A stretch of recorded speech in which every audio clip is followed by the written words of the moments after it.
नमस्कार, माझे नाव सूर्यकांत धुरी, शाळा मांगार आज मी आपल्यासमोर स्वातंत्र्यवीर सावरकरांच्या कार्याबद्दल माहिती सांगणार आहे. स्वातंत्र्यवीर सावरकरांचा जन्म 28 मे 1883 रोजी नाशिक जिल्ह्यातील भोगूर येथे झाला. त्यांचे संपूर्ण नाव विनायक दामोदर सावरकर असे होते. ते भारतीय स्वातंत्र्य सैनिक, समाजसुधारक, मराठी कवी व लेखक होते. ते भाषाशुद्ध व लिपीशुद्ध चळवळीचे प्रणेते होते. ते लहानपणापासूनच अत्यंत हुशार व कुशाग्र बुद्धीचे होते. अवघ्या 9 वर्षाचे असताना त्यांचे आईचे निधन झाले. त्यानंतर 7 वर्षांनी त्यांच्या वडिलांचेही निधन झाले. त्यांनी शिवाजी विद्यालयातून 1901 साली मॅट्रिकची परीक्षा उत्तीर्ण करून पुढील शिक्षणासाठी ते पुण्यामध्ये गेले. पुण्यामध्ये BEdचे शिक्षण चालू असताना स्वदेशी चळवळीने जोर धरला. त्यानंतर ते देशकार्यासाठी त्यांनी सुरुवात केली.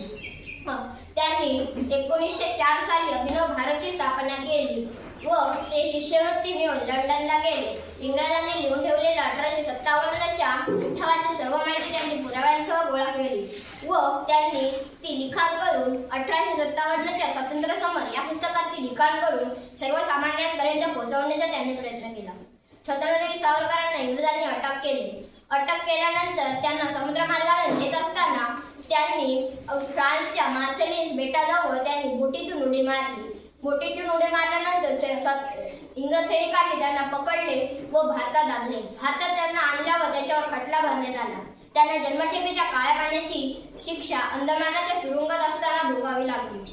1 फेब्रुवारी 1966 रोजी त्यांनी औषध पाण्याचा त्याग करण्याचा निर्णय घेतला व 26 फेब्रुवारी 1966 साली ते अनंतात विलीन झाले. शेवटी बोलण्यासारखे इतकेच, विजला आज जरी तुम्ही हा तुमचा अंत नाही, विजला आज जरी तुम्ही हा तुमचा अंत नाही, पेटाल उद्या नव्याने हे सामर्थ्य संपणार नाही, पेटाल उद्या नव्याने हे तुमचे सामर्थ्य संपणार नाही.